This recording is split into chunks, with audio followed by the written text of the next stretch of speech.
I didn't know You there were was a so vote. nervous on camera. What gave you the idea to do a show? You're sitting there like shaking, you're quivering. Be the guy in the hall. Be the guy, sit down, be the guy in the hall. The guy that everybody loves. You're sitting here going, you're not even listening to what I'm saying. You're thinking about the next stupid question. If you would just shut up and listen, I'll make this thing great. I'll make it great. You know? You're like, Have I told you how much I'm enjoying having you here today?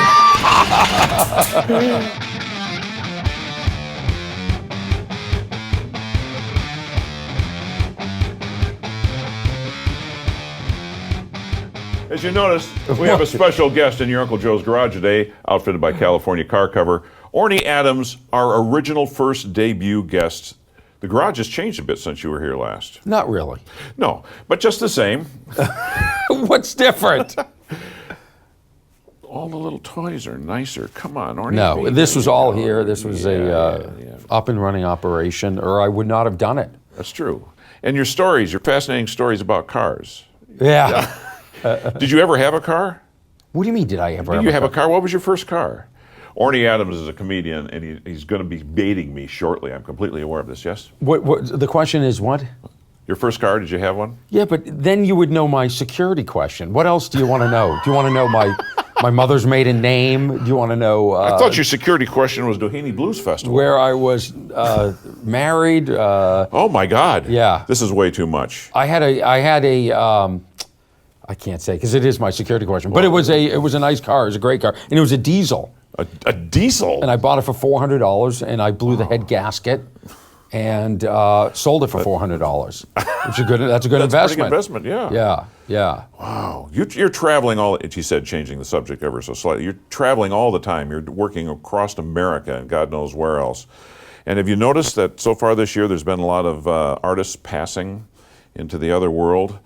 And not only musicians, but comics as well. What I've noticed, Joe, is that people die every day, but just not the right people. There's a lot of people on this planet that need to go, and I'm starting a campaign rooting for their death. I know it's not Zen or evolved, but some of these people need to go. And that's my my new campaign. You know, there's 7 billion people on this planet. Have you got an app for it yet? No. Oh, okay. No. But we need to get rid of, like, I guess, like if the internet has told us anything, is that half this planet needs to be medicated. And by that I mean euthanized. I want people out. I want them out. I want all the dumb people that are on TV, and the TVs are on all the time, and the little kids are picking up secondhand dumb. I saw a guy, he said on the reality show, he goes, I'm going to turn my life around 360 degrees. Now, I don't know if you're familiar with the expression, but it's 180, and you stop. You go 360, your life's gone full circle. So that idiot's back where he started. The little kids are hearing this. They're picking up secondhand dumb. And I want them off the planet. I want all these people just gone. You know, it's good that you are willing to take that on. Yes. And clarify things.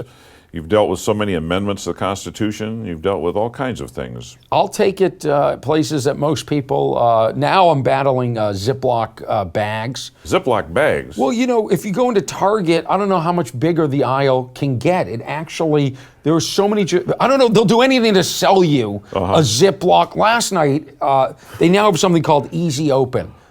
Like any of us were having trouble ripping open the Ziploc before. So now, can I use my old crappy, the bags that I had trouble opening? I got to buy all new ones. They got Ziploc free.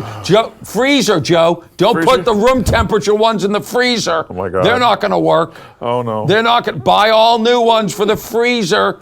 Buy the above the equator. I'm surprised they don't have above the equator Ziploc. It's all marketing. This has nothing to do with cars, and I can see your brain trying to work. Easy Open, I thought we were going into dating stories, but just the same. You say that like we had a pre-interview. We sat down. It started. I thought we were going into dating stories. I sit down. You ask me what car I had and other security questions to crack my bank accounts. I think the what you call it, a pre-interview? Yeah, I think that was in 1995. And since then. So are you having fun on the road? As much as I can. I'm getting older, so it's not the traveling takes it out of me. Getting up and doing the press, and then the shows and the meet and greets. So, but I still love it. I'm still happiest when I'm on stage. It's the time in between that bums me out. And the comedy community loves you, Joe. They love how supportive you are of us, and I just Really? yeah. Thank you. Yeah. I didn't know You there were was a so vote. nervous on camera. What gave you the idea to do a show? You're sitting there like shaking, you're quivering. Be the guy in the hall. Be the guy. Sit down. Be the guy in the hall. The guy that everybody loves. You're sitting here going. You're not even listening to what I'm saying. You're thinking about the next stupid question. If you would just shut up and listen, I'll make this thing great. I'll make it great. You're like. Have I told you how much I'm enjoying having you here today? Ladies and gentlemen, Orny Adams, thank you so much for stopping by. I want you to work on this, Joe. I will work on when this you're next in the time. hall and you're so nice and so likable, everybody loves Uncle Joe. And you've got great questions and your demeanor, and then you sit down and you're like a little rat shaking, waiting for the cheese. Where's the cheese? What's the next question? God. You got this, Joe. Thank you. It's Joe's Garage. Thank you. Who's my next guest? Stick to radio. Hey, I know that yes you, haven't been in the Uncle Joe's Garage yet, but I got some good news. We have created a mobile version of the Uncle Joe's Garage, thanks to our friends at Mike Thompson RV Superstores. Like they say, don't miss a moment, and don't miss the mobile Uncle Joe's Garage coming to location near you.